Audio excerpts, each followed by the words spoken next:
ฟังเสียงพวกนั้นก็ฟังไปสักก่อนเด้อ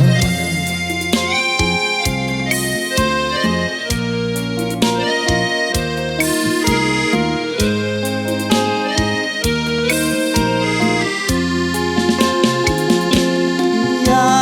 ลืมฟังเสียงเพลงอายห้องสั่ง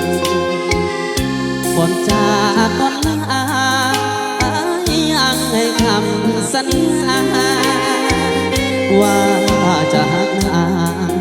หักเดียวตลอดชีวาหากผู้ใดเลือนลาฝ่านั้นช่วยลงโท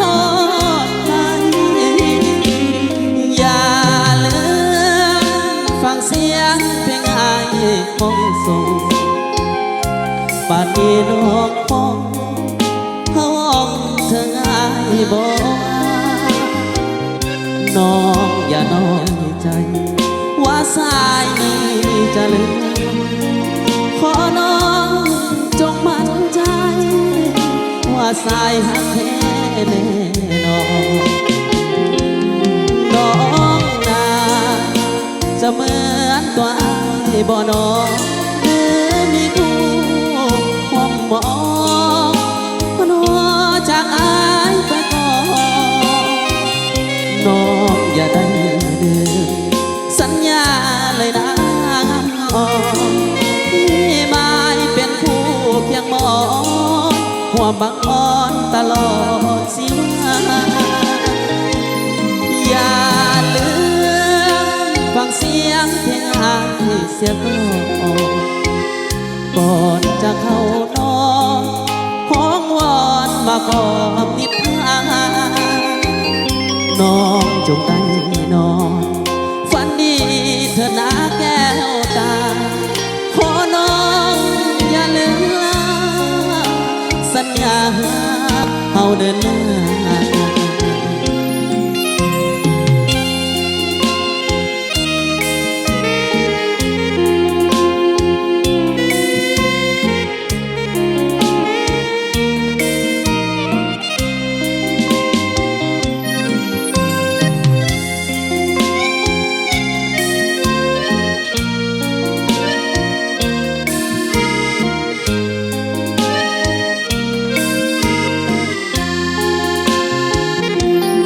น้องนาจะเหมือนตัวอายบ่น้องเหลือมีคู่ความมองนัวจากอายไปก่อนน้องอย่าได้ลืมสัญญาเลยนะอ่อนพี่ไม่เป็นคู่เพียงมองถึงบังอ่อนตลอดสิอย่าลืมฟังเสียงเพลงอายเสียงก่อนจะเข้านอน